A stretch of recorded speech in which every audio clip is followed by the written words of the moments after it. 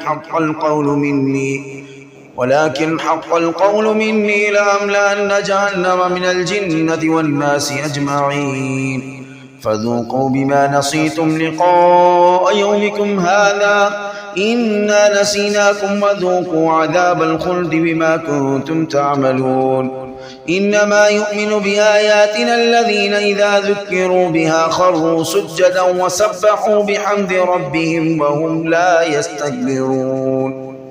आयत सजदा तिलावत हुई है तो तमाम सामीन पर सजदा वाजिब है। تتجافى جنوبهم عن المضاجع يدعون ربهم خوفا وطمعا ومما رزقناهم ينفقون فلا تعلم نفس ما أخفي لهم من قرة أعين جزاء بما كانوا يعملون أفمن كان مؤمنا كمن كان فاسقا لا يستوون أما الذين آمنوا وعملوا الصالحات فلهم جنات المأوى نزلا بما كانوا يعملون وأما الذين فسقوا فمأواهم النار كلما أرادوا أن يخرجوا منها أعيدوا فيها وقيل لهم ذوقوا عذاب النار الذي كنتم به تكذبون ولنذيقنهم من العذاب الأدنى دون العذاب الأكبر لعلهم يرجعون ومن أظلم ممن ذكر بآيات ربه ثم أعرض عنها إنا من المجرمين منتقمون ولقد آتينا موسى الكتاب فلا تكن في مرية من لقائه وجعلناه هدى لبني إسرائيل وجعلنا منهم أئمة يأتون بأمرنا لما صبروا وكانوا بآياتنا يوقنون إن ربك هو يفصل بينهم يوم القيامة فيما كانوا فيه يختلفون أولم يهد لهم كم أهلكنا من قبلهم من القرون يمشون في مساكنهم إن في ذلك لآيات أفلا يسمعون أولم يروا أنا نسوق الماء إلى الأرض الجرز فنخرج به زرعا تأكل منه أنعامهم وأنفسهم أفلا يبصرون ويقولون متى هذا الفتح إن كنتم صادقين قل يوم الفتح لا ينفع الذين كفروا إيمانهم ولا هم ينظرون فأعرض عنهم وانتظر إنهم منتظرون. أعوذ بالله من الشيطان الرجيم. تبارك الذي بيده الملك وهو على كل شيء قدير الذي خلق الموت والحياة ليبلوكم أيكم أحسن عملا وهو العزيز الغفور الذي خلق 7 سماوات طباقا ما ترى في خلق الرحمن من تفاوت فارجع البصر هل ترى من فطور ثم ارجع البصر كرتين ينقلب إليك البصر خاسئا وهو حسير ولقد زينا السماء الدنيا بمصابيح وجعلناها رجوما للشياطين وأعتدنا لهم عذاب السعير وللذين كفروا بربهم عذاب جهنم وبئس المصير إذا ألقوا فيها سمعوا لها شهيقا وهي تفور تكاد تميز من الغيظ كلما ألقي فيها فوج سألهم خزنتها ألم يأتكم نظير قالوا بلى قد جاءنا نظير فكذبنا وقلنا ما نزل الله من شيء إن أنتم إلا في ضلال كبير وقالوا لو كنا نسمع أو نعقل ما كنا في أصحاب السعير إن الذين يخشون ربهم بالغيب لهم مغفرة وأجر كبير وأسروا قولكم أو جاروا به إنه عليم بذات الصدور ألا يعلم من خلق وهو اللطيف الخبير هو الذي جعل لكم الأرض ذلولا فامشوا في مناكبها وكلوا من رزقه وإليه النشور أأمنتم من في السماء أن يخسف بكم الأرض فإذا هي تمور أم أمنتم من في السماء أن يرسل عليكم حاصبا فستعلمون كيف نظير ولقد كذب الذين من قبلهم فكيف كان نكير أولم يروا إلى الطير فوقهم صافات ويقبضن ما يمسكهن إلا الرحمن إنه بكل شيء بصير أمن هذا الذي هو جند لكم ينصركم من دون الرحمن إن الكافرون إلا في غرور أمن هذا الذي يرزقكم إن أمسك رزقه بل لجوا في عتو ونفور أفمن يمشي مكبا على وجهه أهدى أمن يمشي سويا على صراط مستقيم قل هو الذي أنشأكم وجعل لكم السمع والأبصار والأفئدة قليلا ما تشكرون قل هو الذي ذرأكم في الأرض وإليه تحشرون ويقولون متى هذا الوعد إن كنتم صادقين قل إنما العلم عند الله وإنما أنا نذير مبين فلما رأوه زلفة سيئت وجوه الذين كفروا وقيل هذا الذي كنتم به تدعون قل أرأيتم إن أهلكني الله ومن معي أو رحمنا فمن يجير الكافرين من عذاب أليم قل هو الرحمن آمنا به وعليه توكلنا فستعلمون من هو في ضلال مبين قل أرأيتم إن أصبح ماؤكم خورا فمن يأتيكم بماء معين ان اذکار کو انشاءاللہ روز کا معمول بنانا ہے۔ اگر ہم اس کا روز کا معمول بنائیں گے، صبح شام کے اذکار کی پابندی کریں گے، سو کر اٹھنے کے اذکار کی پابندی کریں گے، تو اللہ کی توفیق سے جادو، جنات یا کوئی بھی کسی بھی قسم کا شر ہم تک نہیں پہنچ پائے گا۔ ھذا من فضل ربی انشاءاللہ۔ تو ہمیں بیماریوں سے بھی اللہ بچائے گا، مصیبتوں سے بھی بچائے گا، تو ہمیں کسی کے پاس جانے کی ضرورت نہیں پڑے گی۔ اگر ہم کوتاہیاں کریں گے، اللہ کے ذکر سے غافل کریں گے، جیسا کہ قرآن میں اللہ رب العالمین فرماتے ہیں وَمَن يَعْشُ عَن ذِكْرِ الرَّحْمَنِ نُقَيِّضْ لَهُ شَيْطَانًا فَهُوَ لَهُ قَرِينٌ۔ جو میرے ذکر سے غافل ہو جائے گا، غفلت کرے گا، تو میں اس کے اوپر ایک شیطان مسلط کر دوں گا جو سینگوں والا ہوگا۔ تو یہ شیطان لگنے کی وجہ، شیطانی معاملات ہونے کی وجہ، ہم اللہ کے ذکر سے، اللہ کی یاد سے غافل ہو جاتے ہیں، تو یہ معاملات آتے ہیں، تاکہ اللہ رب العالمین چاہتا ہے کہ بندے میری طرف رجوع کر لیں۔ تو ہم نے صبح شام کے اذکار کی پابندی کرنی ہے انشاءاللہ، جو ڈسکرپشن میں ہم نے ڈال دیے ہیں، وہاں سے آپ سن سکتے ہیں۔ جو پڑھنا چاہتا ہے وہ ہمیں کمنٹ کرے یا واٹس اپ کرے، بلکہ ہمیں واٹس اپ کرے، تو انشاءاللہ ہم اس کو صبح شام کے اذکار بھی بھیجیں گے۔ سونے کے اذکار اگر کسی کو چاہیے ہوں، ہم سونے کے اذکار بھی بھیجیں گے انشاءاللہ، اور جو سو کر اٹھنے کی جو اذکار ہیں وہ اگر چاہیے ہوں تو وہ بھی ہم بھیجیں گے۔ اور اگر آپ لوگوں کے پاس حصن المسلم موجود ہے، یہ ایک کتاب ہے، مسلم کا قلعہ اس کا نام ہے، اور واقعتاً یہ مسلم کا قلعہ ہے، اس کے اندر تمام قسم کی دعاؤں کو جمع کر دیا گیا ہے، تو جس کے پاس ہے وہ اس میں سے دیکھ کر بھی یہ تمام دعائیں پڑھ سکتا ہے، صبح شام کے اذکار کر سکتا ہے، سونے کے اذکار، جاگنے کے اذکار، اس کی پابندی کر سکتا ہے۔ تو امید ہے انشاءاللہ تمام بھائی بہن جو بھی سننے والا ہے اس کو پابندی سے سنیں گے انشاءاللہ، اور ہم اللہ رب العالمین کی توفیق سے تمام قسم سے شر سے بچا لیے جائیں گے انشاءاللہ۔ السلام علیکم ورحمۃ اللہ وبرکاتہ۔